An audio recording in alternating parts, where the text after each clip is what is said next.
Bogus मतदान आणि दुबार मतदार रोखण्यासाठी प्रशासनाचे प्रयत्न सुरू झालेत। नाशिक महानगरपालिकेच्या अंतिम मतदार याद्या प्रसिद्ध करण्यात आलेल्या आहेत। मात्र या याद्यांमध्ये निवडणूक आयोगाने सांगितल्याप्रमाणे जे मतदार दुबार आहेत त्या मतदारांच्या नावासमोर डबल स्टार असणार आहेत आणि त्या मतदाराला एकाच ठिकाणी मतदानाचा हक्क हा बजावता येणार आहे। अंतिम मतदार याद्यांवरती ज्या ठिकाणी दुबार मतदार आहेत त्या मतदारांची छाननी करून बूथ केंद्रप्रमुखाच्या माध्यमातून या प्रत्येक मतदाराच्या पत्त्यावरती जाऊन त्याचा परिशिष्ट अ हा अर्ज भरून त्याला एकाच ठिकाणी मतदानाचं नाव हे ठेवता येणार आहे।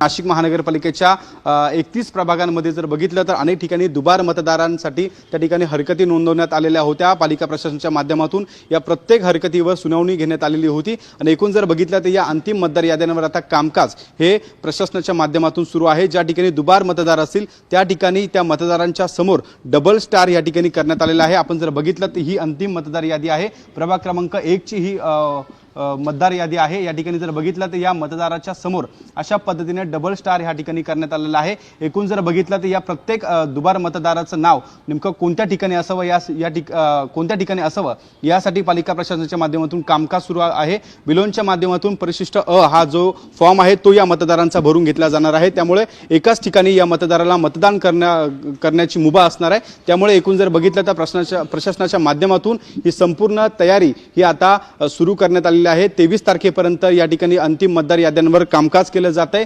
प्रत्येक दुबार मतदार असेल मयत मतदार असेल त्या ठिकाणी एकूण जे मतदार आहे त्या प्रत्येक मतदाराला एकाच ठिकाणी मतदान करण्यात यावं यासाठी हरकती आलेल्या होत्या। मोठ्या संख्येने या हरकतींवर त्या ठिकाणी पालिका प्रशासनाने विचारविनिमय केला, त्यासोबत सुनावणी केली आणि या प्रत्येक हरकती निकाली काढल्या आणि एकूण जर बघितलं तर या प्रत्येक मतदार याद्या आता अंतिम मतदार याद्या आपण त्याला म्हणतोय या सगळ्या मतदार याद्या आता तयार करण्याचं काम हे पालिका प्रशासनाच्या माध्यमातून सुरू असल्याचं एकूणच आपल्याला पाहायला मिळत आहे। कॅमेरामन किरण कटरेसह शुभम बोडके, एबीपी माझा, नाशिक।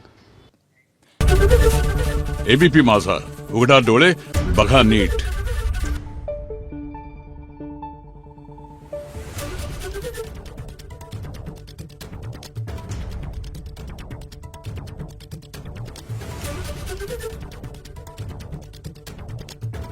Thank you.